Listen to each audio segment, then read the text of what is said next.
कहानी पत्नी की अहमियत। रवि और प्रिया की शादी बड़ों के आशीर्वाद से हुई थी। यानी कि रवि की शादी रवि के माँ बाप की पसंद से हुई थी। दरअसल रवि शहर में नौकरी करता था, लेकिन उसके माँ बाप गांव में रहते थे।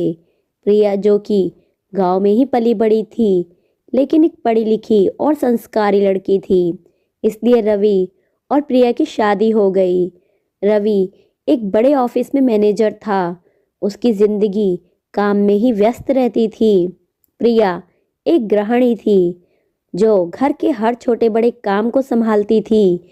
वह सुबह जल्दी उठती, खाना बनाती, घर की सफाई करती और पूरे घर को एकदम व्यवस्थित रखती। लेकिन रवि को कभी भी प्रिया के काम की अहमियत महसूस नहीं होती थी। उसे लगता था कि वह सिर्फ घर पर रहती है, आराम करती है और उसे कोई खास काम नहीं करना पड़ता। रवि अक्सर कहता, तुम्हें तो बस घर पर बैठकर आराम करना है, असली मेहनत तो मैं करता हूँ, मेरी कमाई से ही सब कुछ चलता है। प्रिया को यह बात सुनकर बहुत बुरा लगता था, लेकिन उसने कभी रवि से बहस नहीं की। एक दिन उसने सोचा कि रवि को उसकी अहमियत समझाने का एक तरीका अपनाना चाहिए। अगले दिन सुबह उसने रवि से कहा, मैं कुछ दिनों के लिए मायके जा रही हूँ, तुम तब तक घर का ध्यान रखना। रवि को लगा कि यह कोई बड़ी बात नहीं है। उसने कहा, जाओ, कोई दिक्कत नहीं, मैं सब संभाल लूँगा। प्रिया के जाने के बाद रवि ने पहले ही दिन को मजाक में लिया। उसने सोचा कि घर संभालना कितना मुश्किल हो सकता है, लेकिन जैसे ही दिन बढ़ा उसे परेशानियों का सामना करना शुरू हुआ।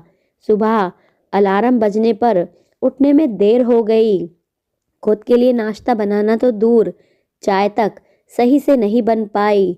ऑफिस जाने के लिए कपड़े ढूंढे तो सारे कपड़े गंदे थे। धोने की कोशिश की, लेकिन वह और भी गंदे हो गए।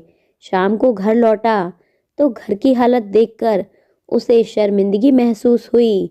घर बिखरा हुआ था, रसोई में झूठे बर्तन थे और खाने के लिए कुछ भी तैयार नहीं था। उसने बाहर से खाना मंगाया, लेकिन वह खाने में प्रिया के हाथों के स्वाद जैसा स्वाद नहीं था। कुछ ही दिनों में रवि समझ गया कि प्रिया का काम कितना महत्वपूर्ण है। वह न केवल घर संभालती थी, बल्कि रवि की जिंदगी को आसान बनाती थी। उसने महसूस किया कि प्रिया के बिना उसका घर उसकी जिंदगी अधूरी है। जब प्रिया वापस लौटी तो रवि ने उसे दरवाजे पर ही रोक लिया। उससे कहा, प्रिया, मैं अब समझ गया हूँ कि तुम्हारा मेरे जीवन में कितना महत्व है। तुम ना होती तो मेरी जिंदगी कितनी बिखरी हुई होती। मुझसे गलती हुई जो मैंने तुम्हारे काम को छोटा समझा, मुझे माफ कर दो। उस दिन के बाद रवि ने कभी प्रिया के काम को छोटा नहीं समझा। उसने महसूस किया कि पत्नी घर संभालने वाली नहीं, बल्कि परिवार की असली धुरी होती है।